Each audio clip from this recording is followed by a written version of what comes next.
Silakan ketua kelas pimpin doa ya. Berdoa mulai. Bismillahirrahmanirrahim. Rabbi shrahli sodri wa yassirli amri wahlul uqdatam min lisani yafqahu qawli. Rabbi zidni ilma warzuqni fahma. Amin.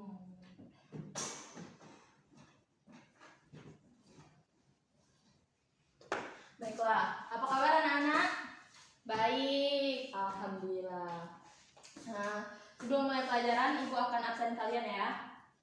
Sabira, hadir Bu. Angelika, hadir Bu. Sestia, ya Bu. Anggi Dwi, hadir Bu.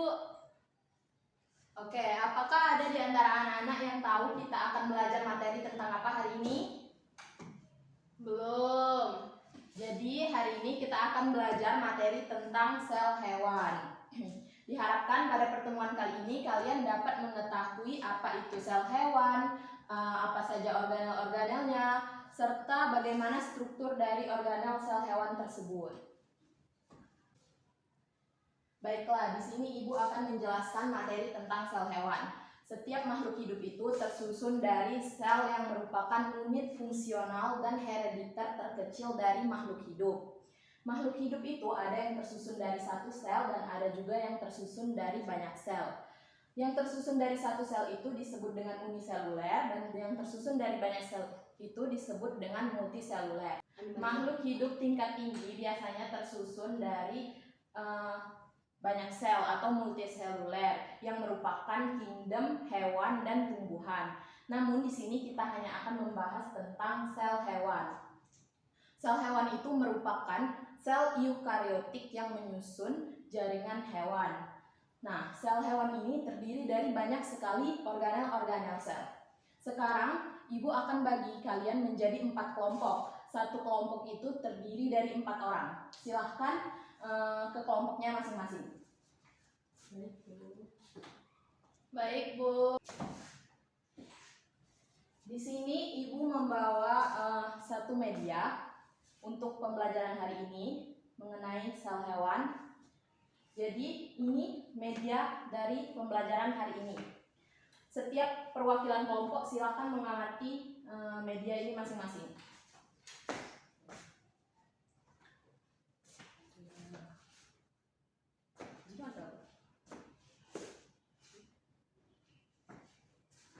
Oke, setelah diamati, Ibu akan menjelaskan organel-organel dari sel hewan. Mulai dari yang pertama itu di sini ada membran sel. Membran sel ini merupakan bagian terluar sel hewan yang membatasi isi sel dengan lingkungannya. Jadi ini merupakan membran sel yang merupakan bagian terluar. Selanjutnya di sini ada nukleus. Nukleus ini merupakan organel terbesar yang berbentuk bulat hingga oval yang berisi informasi genetik. Setelah itu di bagian tengah nukleus ini ada nukleolus. Bagian ini merupakan bagian yang ada di dalam inti sel. Selanjutnya ada sitoplasma. Sitoplasma ini merupakan cairan yang ada di dalam sel dan di dalam sitoplasma ini terlarut banyak sekali organel. Ini yang disebut dengan sitoplasma yang berwarna hijau. Selanjutnya ada retikulum endoplasma.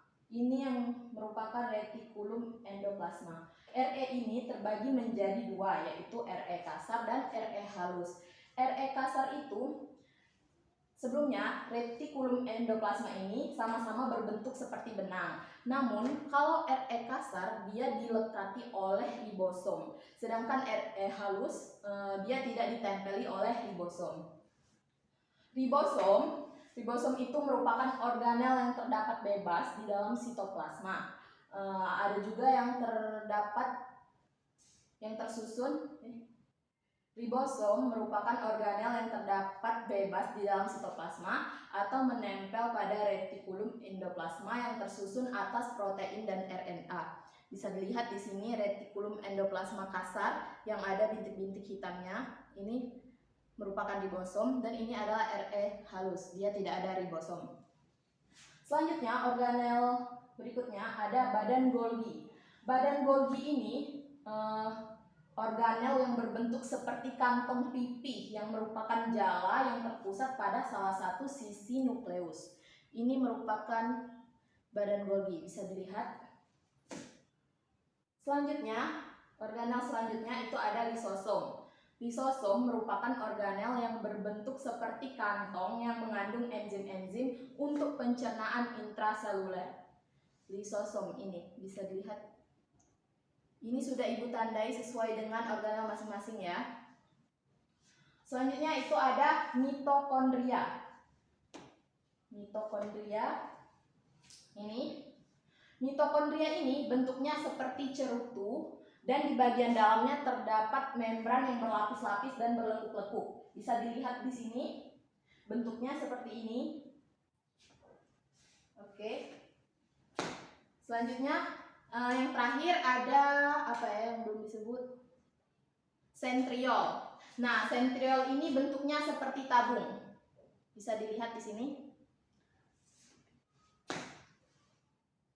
Oke.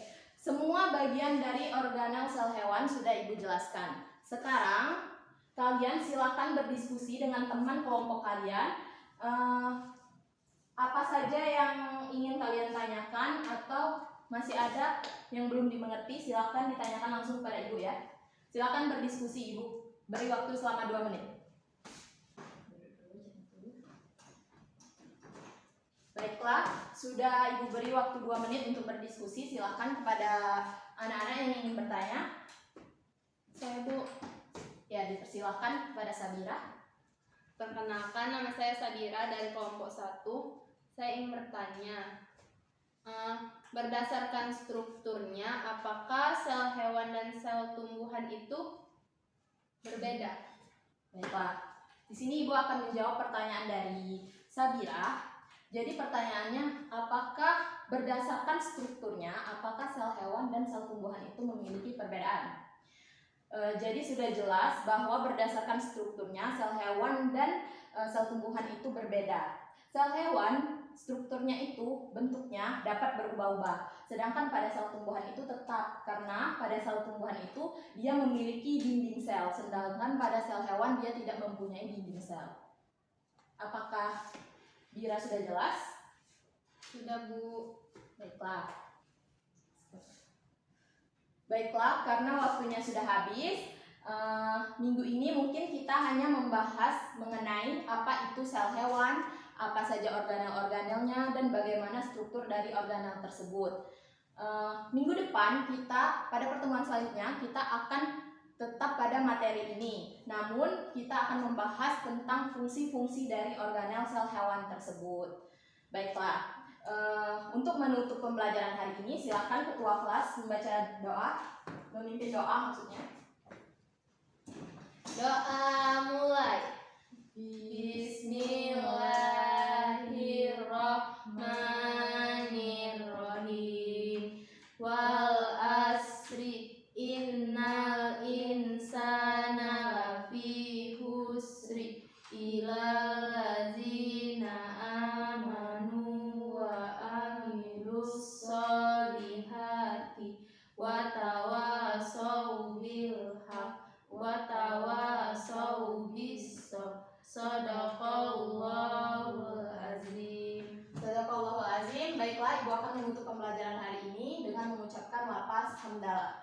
Alhamdulillahi rabbil alamin. Ibu permisi dulu ya. Wassalamualaikum warahmatullahi wabarakatuh. Waalaikumsalam warahmatullahi wabarakatuh.